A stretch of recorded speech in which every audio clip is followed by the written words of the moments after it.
Hey everyone, I'm Ashleigh Banfield and this is Drop Dead Serious. There could be a huge development in the search for Amy Bradley. If you saw the wildly popular Netflix documentary this summer, Amy Bradley is Missing, then you, like me, already know how mystifying this decades-long case has been. Amy disappeared off of a cruise ship. It was back in 1998, and she disappeared like what seemed like right out of her parents' cabin. I know, it sounds absolutely bonkers. But the search for her has taken police and private investigators and her family all throughout the Caribbean as theories have been floated and then dismissed year after year after year. Some people thought maybe she fell overboard just before the ship docked at Curacao. Other people thought maybe she took off, but she had a very loving family. In fact, they were all four on vacation together in the same cabin. And still other people suggested that Amy might have been kidnapped and secreted off that ship. Now tonight, for the first time, the private investigator who's been working with Amy's family for years is revealing clues that suggest Amy is indeed alive and that she may be still in the hands of a dangerous trafficker who apparently had help from local police 27 years ago. He says something the Netflix documentary did not tell you was that a clerk at the Curacao Police Department said that he'd seen Amy on the island several times and that he knew where she was. The clerk said he recognized her Tasmanian Devil tattoo on her shoulder and that she was, quote, fine, but different. He said she didn't smile and appeared to be drugged. And then he arranged for the sale of Amy back to her parents and to Interpol for $50,000. That was back in 1999. They actually even had a contract with him. Interpol drew up a contract. He signed a contract with Interpol. But then when it came time to make the transfer, he backed out and he ghosted everybody. Just last year, though, the private investigator hired by Amy's family tracked down that clerk. His name is Herman Goylo, and when questioned, the clerk said that Amy is still alive and that he'd seen her in 2016, but that, quote, they have her hooked on drugs, and that she was with a, quote, very dangerous trafficker. So what happens next? And what is the FBI doing about this alarming new information? I have all of that for you in just a moment. First, though, big thank you, and also cautionary tale. I appreciate you guys so much for being a member of my community, supporting this podcast. I couldn't do it without you. I also couldn't do it without my sponsors either, like People Finders. Now for the cautionary tale. You may not know it, but I met my husband online. And you can bet that I did some pretty serious due diligence before I ever met up with him in person, because I had a scammer and I had a catfisher. So yeah, I wanted information before I put myself in jeopardy. And if you're meeting somebody new, maybe online, maybe you're doing online dating, maybe a dating app, do your research before you meet someone in person. With People Finder's reverse phone lookup, you can instantly find out who is really behind that phone number. You just enter the number and you'll see really valuable details like the person's name, age, background info, stuff you need. You can also look them up by name and by city. And look, whether you're vetting somebody new or just avoiding catfishing like happened to me, or maybe you're just looking for peace of mind, People Finders has you covered. Do not take chances. Try People Finders reverse phone lookup today. Verify before you trust. You can start your search today at peoplefinders.com/Banfield. Again, peoplefinders.com/Banfield. And don't forget, People Finders has an S on it. peoplefinders.com/Banfield. All right, earlier on my News Nation show, Banfield, shout out News Nation, I talked to that private investigator who's been working with Amy Bradley's family and is now speaking publicly about all of his recent findings, real bombshells in the case. His name is Jim Carey, and along with his son, they have been working pro bono with Amy's family. Jim notably also worked on the Natalie Holloway case. Here's our conversation. I am so bewildered by this report that the clerk with the Curacao Police Department was talking to you and the family and Interpol and prepared to make a deal before ghosting you. But now you've sort of reconnected with him. Is he cooperating now? Is he talking now? You know, he's not. And when we went down there in November, he was tormenting the family back in 1999. He was having conversations with the Ivor and Ron and the whole family saying she was alive. And this went on for 28 years. So we finally tracked him down, and I went to his house, but he wasn't there. So we waited for him at a meat area, and we talked to him, myself, another investigator, Earl Nance, and my son, Brody. And we gave him the opportunity to tell us what he wants to tell us. And he said, she's alive. I seen her a couple of years ago. And I gave him, I said, look, Herman, I'll give you the tell me the truth. And I asked him 20 times. He said, she's alive. So he continues to say that. So let me ask you, I mean, look, you're old hat at this. You worked on Natalie Holloway, which was one of the most vexing cases in my history of 38 years of doing crime reporting. What do you think was so convincing about Herman Goylo back in 1999 and then also again in 2024? Well, I wasn't there in 99, but the convincing element I saw was reading back on those old reports and his conversations with the family. They haven't changed. A lot of them are really consistent. And I fact-checked them, and I checked with CIs, and some are truths and some are lies. He's that type of guy. He'll tell you a lie, but he'll tell you the truth. It's almost like a game with him. So I believe him. I mean, why would he want to be involved 28 years later? He's still implicated.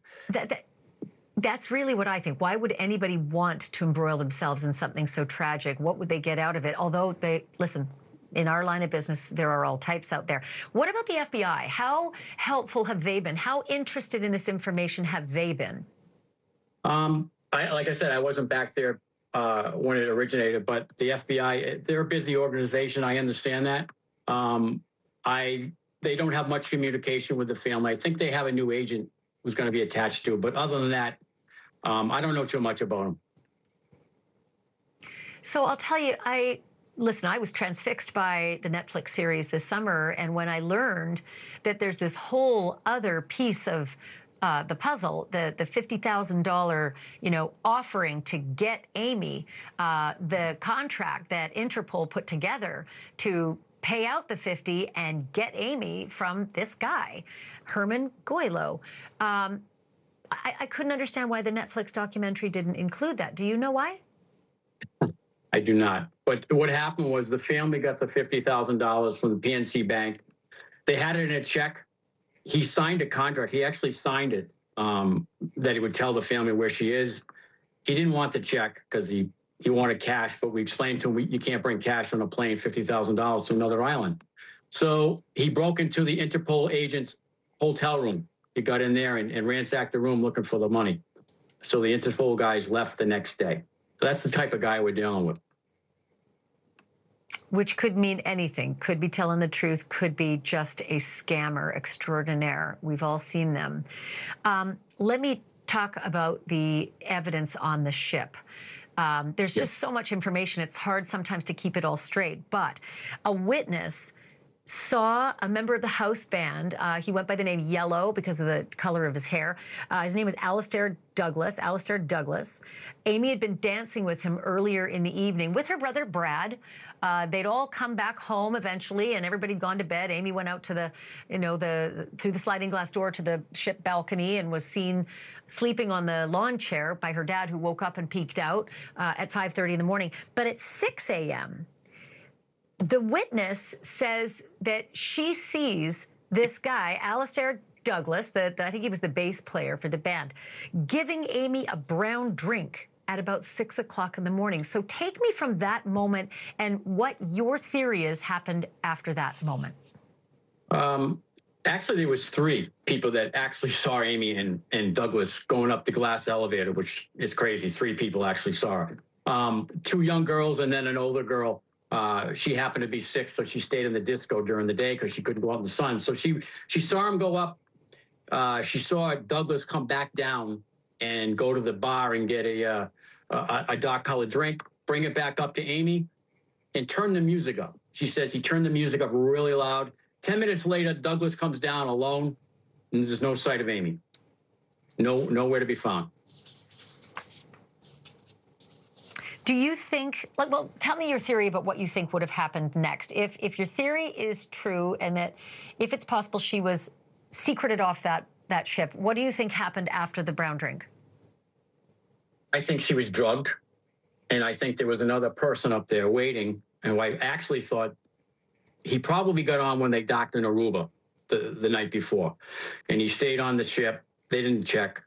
I think they drugged her, put her in either a musical huge box or container, brought her down the service elevator, which is right there. It goes right down the ship and out the cargo area. When they pull into port, they get rid of all the clothing. They new towels, new food. They unload trash. I think she was in one of those, and they took her away.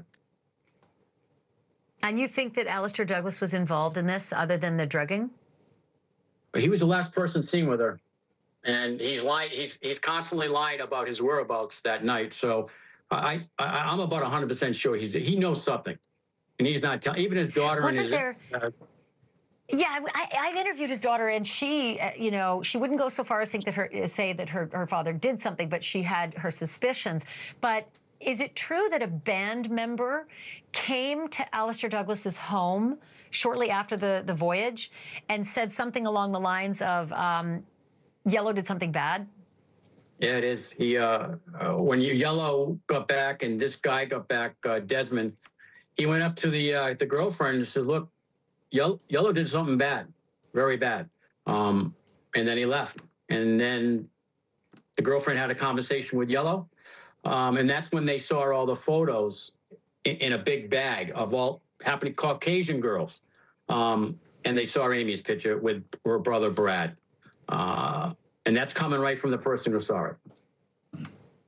Let's talk about two other tourist sightings that you believe are quite credible. One is a Canadian tourist who was on a diving trip who says, I saw Amy Bradley on a beach in Curacao. I think he was actually diving with someone, and he believes it's Amy Bradley because she fits the description. I believe the tattoo may have come into play with that identification as well, and that the woman he saw was scared and with, I think, two other large guys and wasn't able to speak to them. Is that correct?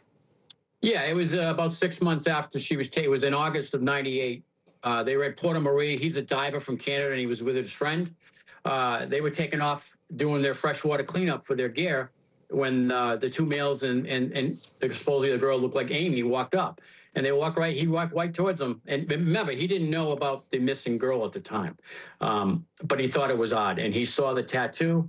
He saw a watch that no one would know because Amy's boyfriend had given it to her before they left. And then months later, he saw it on I think a People magazine, and he goes, "I saw that girl. I know that girl." And then it reported to the FBI. There's another one in Barbados in 2005 as well.